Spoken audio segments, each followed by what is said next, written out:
It really is not. And that's what pretty much the consensus of all the commentaries is. What difference does it make if there's two men or one man? We know that one of those men was Bartimaeus, because he would.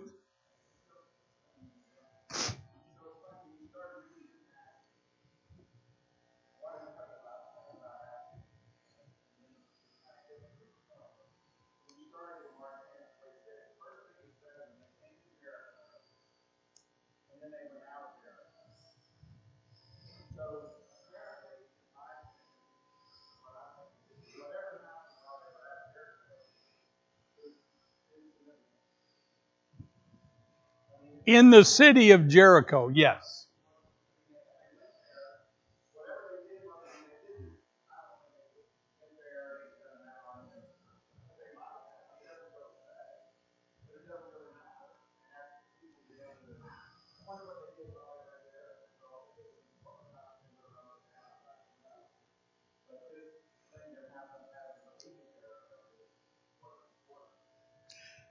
The,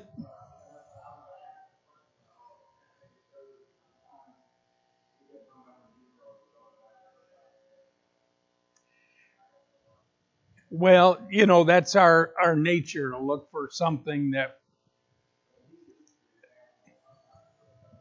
it really doesn't matter. And when we say, now we remember, where was Jesus coming from when he started to Jerusalem? He was coming from we don't need to know the city, he was coming from the area of Galilee, by the Sea of Galilee. And if you've got one of those Bibles that has Bible maps in it, you can open that up and you can estimate how many miles Jesus was traveling from the Sea of Galilee down to Jerusalem. It was more than one day's travel. It was a time of travel. All that time, it doesn't tell us about. There was only one major road in the Roman Empire. One of their major roads ran that distance, but there were many little, numerous little villages in there that Jesus went through. Doesn't tell us all about that, but he wants to tell us this story of something that happened as they were leaving Jericho, as it relates to this man Bartimaeus. Yes, sir.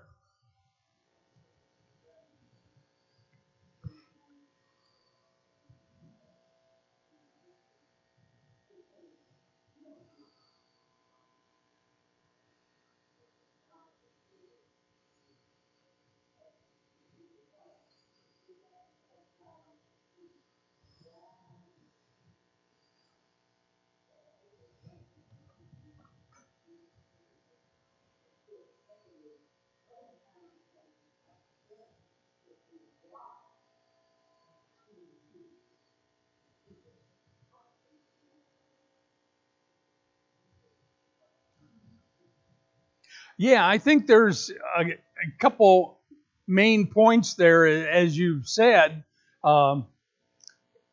When John the Baptist sent two of his disciples to see Jesus, the only thing that they really had to bring back is, he seems to be the one that we're waiting for. All of the other stuff was secondary to that. It's not that it was unimportant. It's not that it was insignificant. But the important thing that they brought back to John the Baptist was that Jesus was the Messiah we were waiting for. And I think that's the same thing it was here. Whether it was one or two, and the whole the whole reason we spend a couple minutes talking about this is there are people who will look at this and they will say, see, we keep telling you the Bible is inconsistent, therefore it can't be true. Yes, sir.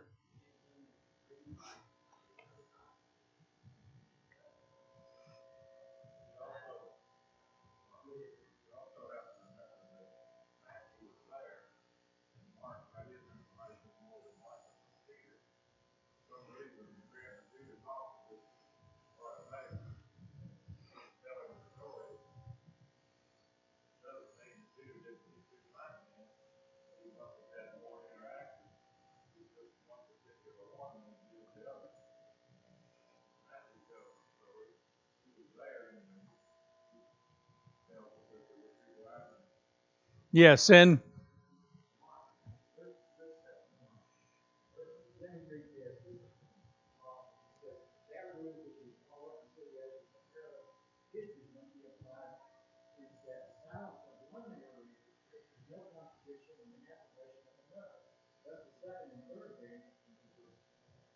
Luke and Mark, yeah.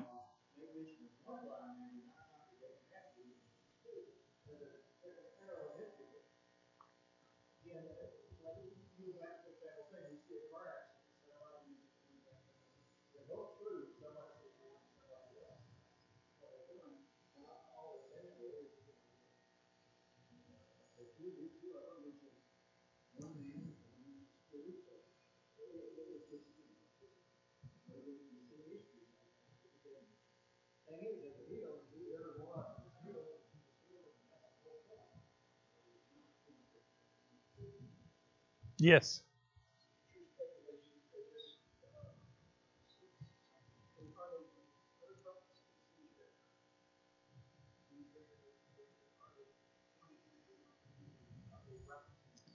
They're referencing the same city. These are both the same incident, both the same healing by Jesus. Uh, some people had conflicts when Jesus fed the 5,000, 4,000. Well, two different incidents, two different places, but that isn't the case here. This is all the same incident in the same Jericho, and as Jesus is coming down towards Jerusalem, uh, this, we don't know, maybe it was important to some of the people then because they may have known Bartimaeus or his father Timaeus. And they'd say, oh yes, we know him. There's even one translation that says that he asked to regain his sight. Doesn't make any difference. At this point, he was blind. Again, people want to get caught up in that, and I don't want us to get caught up in that. I want us to understand that these are differences. It's like the story when you were, I was too. When we were teenagers at one time, we'd sit around in a circle and somebody would whisper a story and you'd have to whisper it to the person next to you, and they didn't come up with anything close to what the original story was by the time they got around the circle. It's what they remembered as being important that they were passing on. So I just don't want us to fall into the trap of saying the scriptures contradict one another, because that's not what's happening here. It is not what is important. I think there are some things that as we take a look at this, and we're looking at this passage, when Bartimaeus discovered that Jesus was coming down the road, What did he do?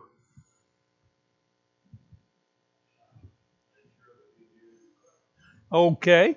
Made sure that Jesus knew that Bartimaeus was there. He shouted to them. And what did he shout?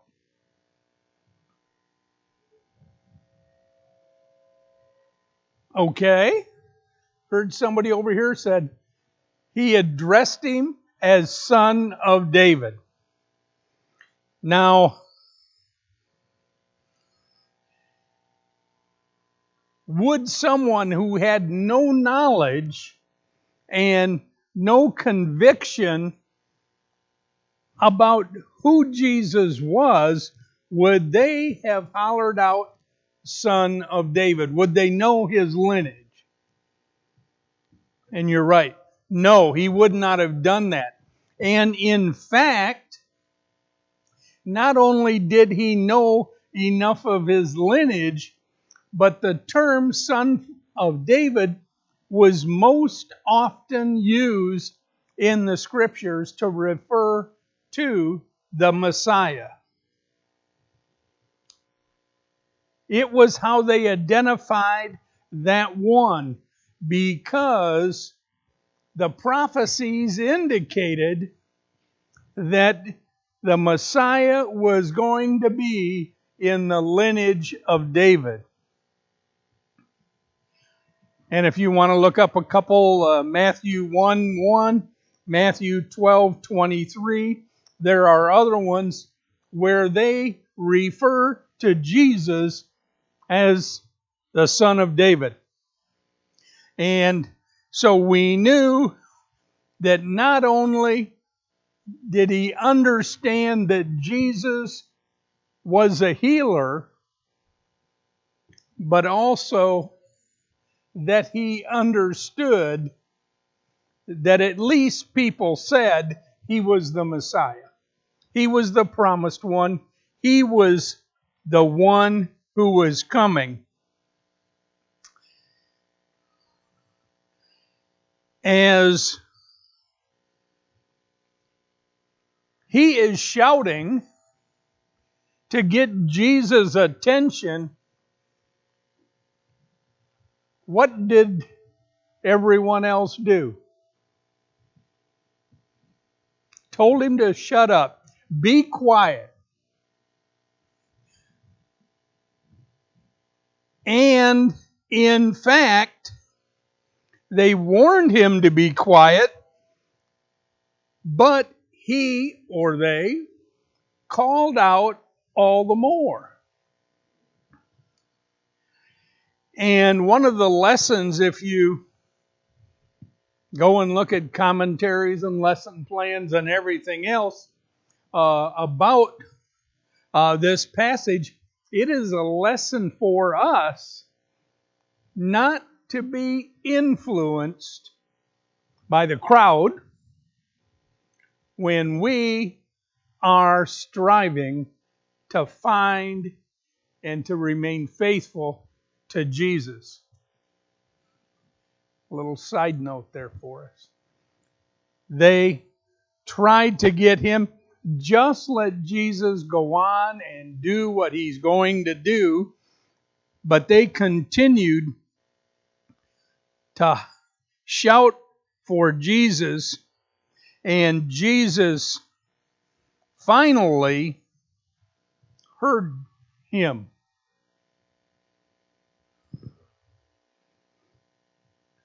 Here's this blind man over along the road, because what was he normally doing there?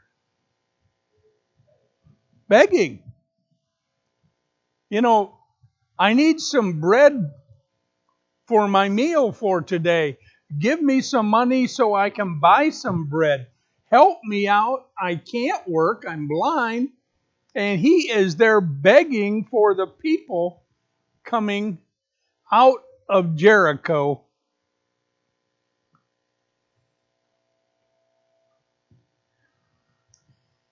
He's sitting there. And when Jesus hears him, what does Jesus do?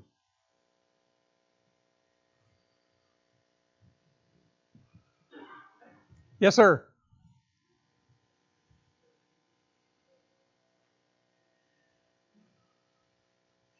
Okay, and you're one step ahead of me.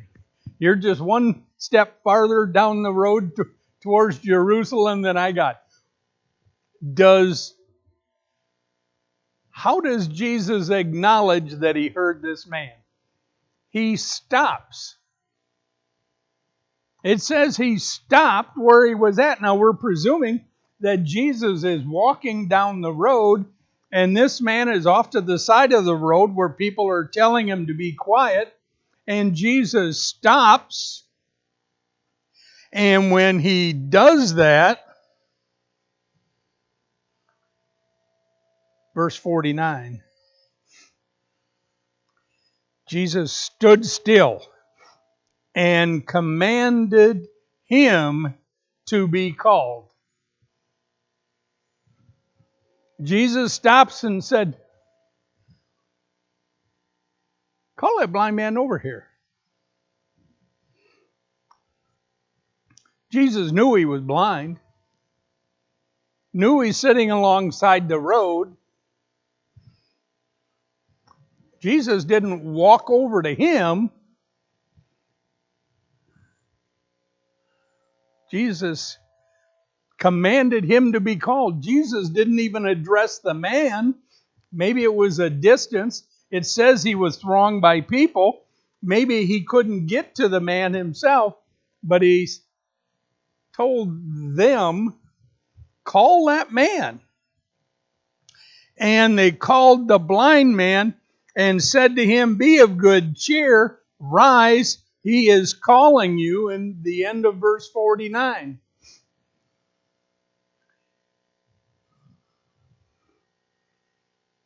They didn't say, let us help you over there. They said, be happy. Jesus is calling for you. And he's happy. He is of good cheer.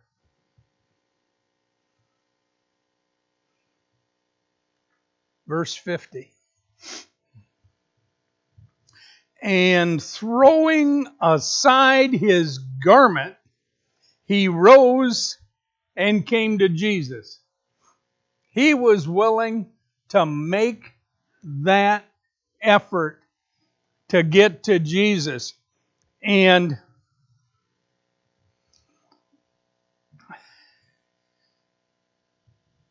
he threw aside his garment. Some translations say cloak.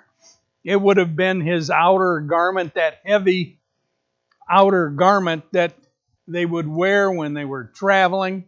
Often it would be their blanket when they're sleeping. He threw that aside and he went over to Jesus.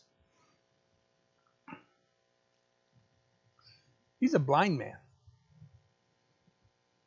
How in the world how am I going to find my blanket? Because I can't see. Do you think he had self-assurance that he was going to receive the healing? He wasn't worried about finding that blanket because I think he was convinced that when Jesus heals him, he's going to be able to find that blanket. He's going to be able to find that cloak.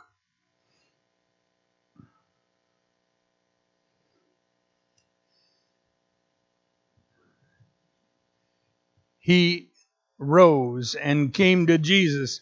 So Jesus answered and said to him, what do you want me to do for you? You think Jesus didn't know? Even without miraculous knowledge, Jesus,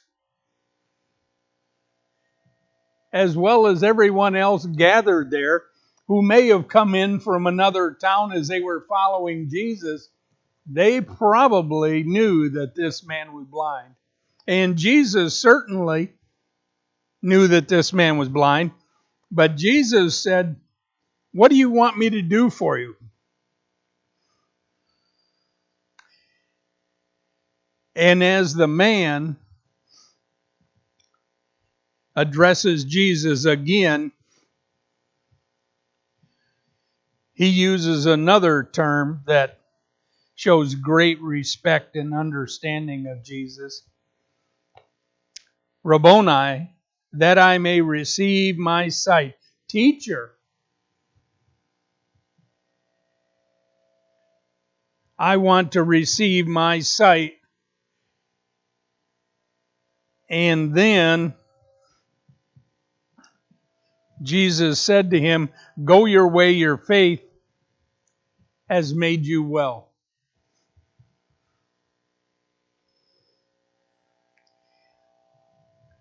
He received his sight. So now he didn't have to get somebody to help him find his cloak.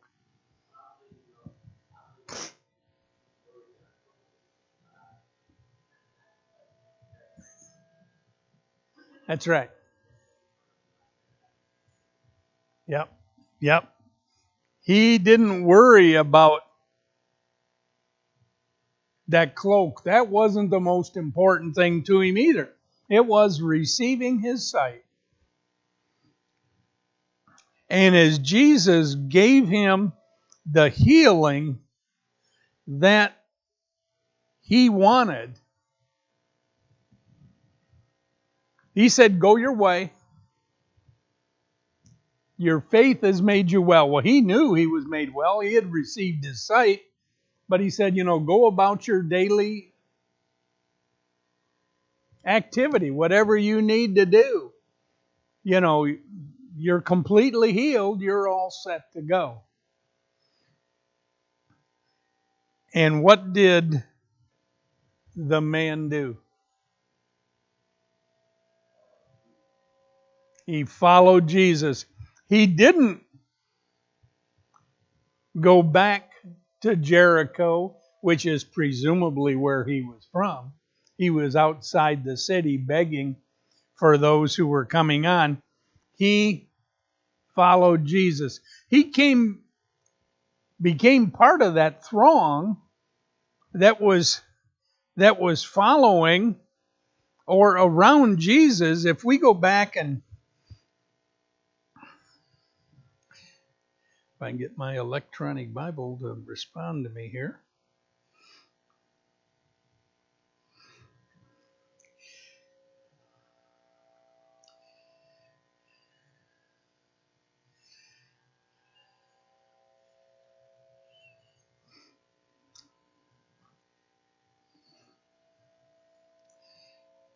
And, well, it isn't in the Matthew account. Maybe it's in the Luke. I forget it. One of them said that those who were going on before Jesus. So as you might imagine, as Jesus is moving down the road, they weren't all necessarily trailing behind. I mean, they just thronged around. They knew where Jesus was going. So they were all around Jesus as he was going. And they were the ones telling this man to be quiet.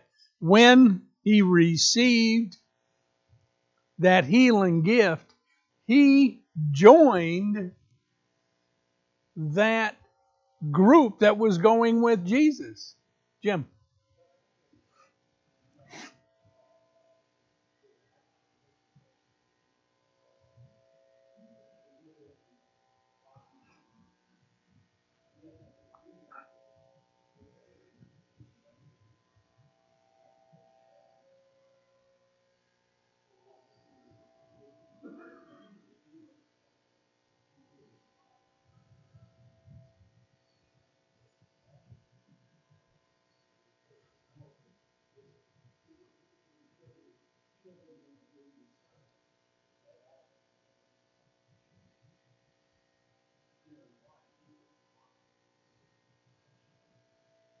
Absolutely.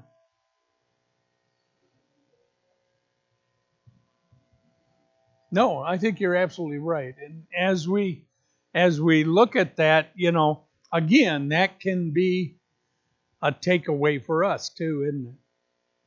You know, we know that there are, we say it's the 5 steps to salvation. And, uh, you know, hearing and believing, confessing is an action that we have to take. We have to be doing that in our heart. We have to be doing it before men. And then repenting, which is that turning around, that coming back to the truth, and then baptism. So there are some parallels, and there are things we have to do, as there were things that this blind man, Bartimaeus, had to do. It was part of the process. He proved not only to himself, but to everyone else it was important. Yes, sir.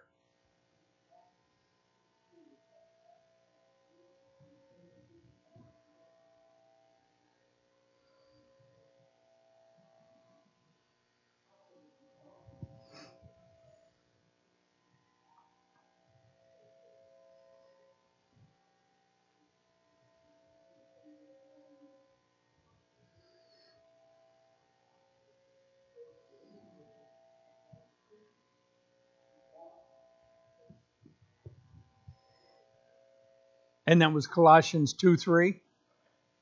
Okay. And well, you have to appreciate Paul. He can write the longest sentences that any writer ever did. But Colossians 2:3, both the Father and Christ, in whom you are hidden all the treasures and wisdom of knowledge. There are things that are there that take some searching out, isn't it? That take some action from us to be able to bring out. And that certainly is all part of that. Jesus was traveling down from Galilee, and he was traveling along the Jordan River Road towards Jerusalem. Jericho is just north of Jerusalem a ways.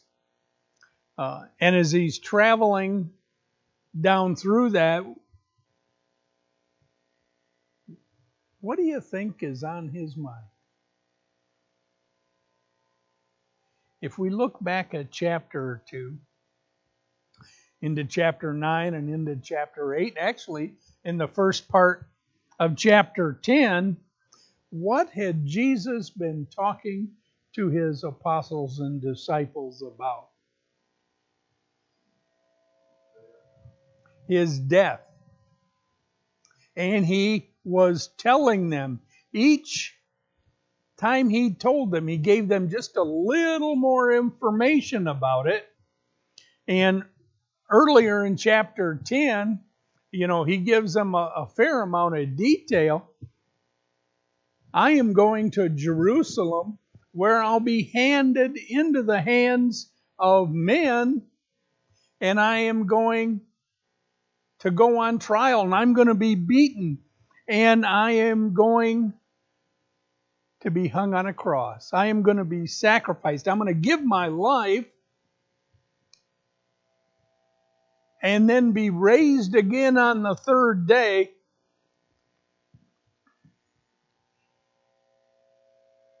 He still had a heart to stop and take care of Bartimaeus. He didn't let all of that consume him to where he was thinking inwardly instead of outwardly. Yes, sir.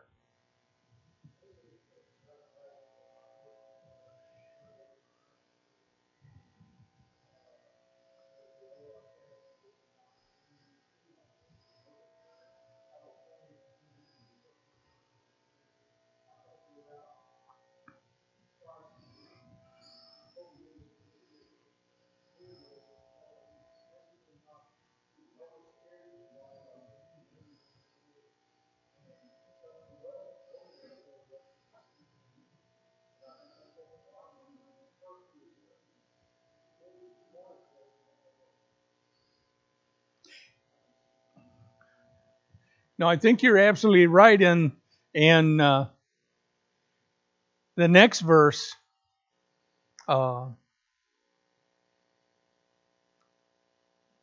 verse 21, Revelation 3:21, to him who overcomes, I will grant to sit with me on my throne, as I also overcame and sat down with my Father at his throne. That was the reward that we're looking for. That was the reward that they were looking for. And you're absolutely right. Bartimaeus, he acknowledged Jesus as the Son of David, the Messiah. He acknowledged Jesus as a teacher who could give them the knowledge that they needed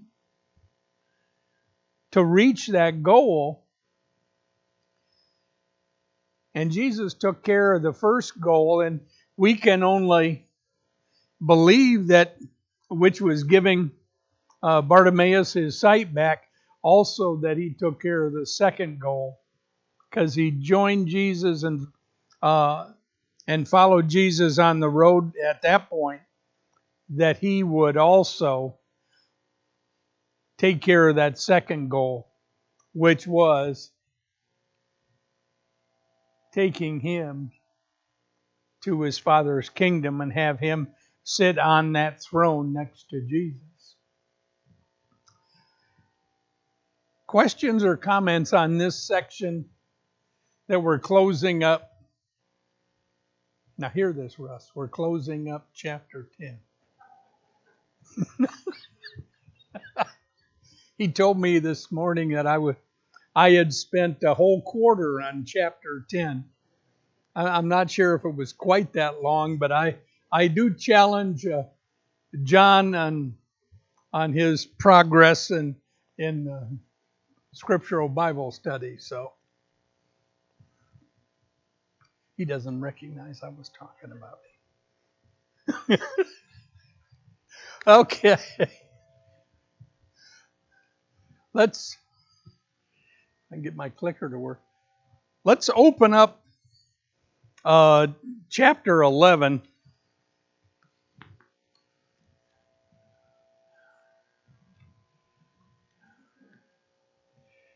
Help me out if you can advance that slide. There we go.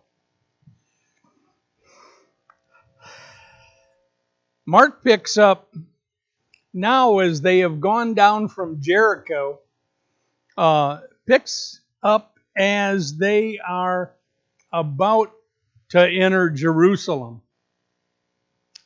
And, you know, this is one of the stories that the very little ones get in their Bible classes. And it's so precious because of that, is Jesus' entrance into Jerusalem. And if you'll follow along as I read, beginning on verse 1 of chapter 11. Now when they drew near Jerusalem to Bethphage and Bethany at the Mount of Olives, he sent two of his disciples and said to them, go into the village opposite you, and as soon as you have entered it, you will find a colt tied on which no one has sat. Loose it and bring it, and if anyone says to you, why are you doing this? Say, the Lord has need of it, and immediately he will send it here. So they went on their way and found the colt tied by the door outside on the street, and they loosed it. But some of those who stood there said to them, what are you doing loosing the colt? And they spoke to them just as Jesus had commanded. So they let them go. Jesus, as he prepares to go into Jerusalem, he stops in one of the villages outside of Jerusalem, Bethpage and Bethany, near the Mount of Olives, what we would say today was a suburb of Jerusalem. And he sent two of his disciples to go into the city and gather a colt that he was going to ride into the city. A little donkey.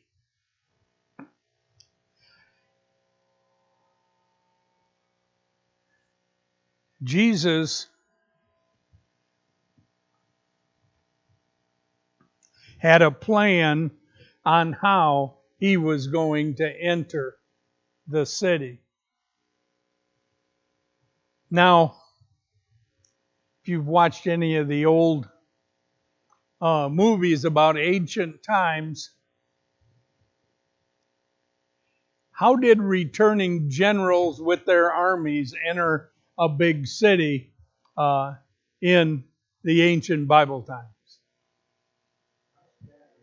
On a white stallion, leading all their army behind them in all their full battle regalia, and they march in, and the people have to move back and let them come into the city, knowing that they were victorious in all their battles, and they were going to receive their reward, both that commander of the armies and those who fought and lived. How did kings enter the city? Pretty much the same way, but they wouldn't be riding a horse. They would be riding some sort of chariot or be carried in one of those fancy litters, and they would have all of their servants and guards and everything around them. That is how worldly people enter the city victoriously, as they were coming in to show their power and their might and their majesty. Jesus certainly wanted to be seen as he was entering the city. But he came in as that heavenly king, riding on a borrowed donkey and entering the city as the one who was serving the people. Because remember, Jesus came as a servant, not as a king. He wasn't going to be that one. He wasn't going to be what what the people expected the Messiah to be. They were expecting that king to defeat the Roman armies and make the Jews a great nation again, self-ruling. And that isn't what Jesus wanted to share with those as he was coming into Jerusalem. Yes.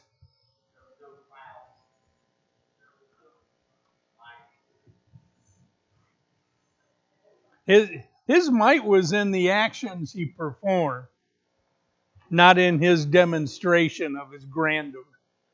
Yep. Okay, we'll pick up here in chapter 11 next week. Thank you.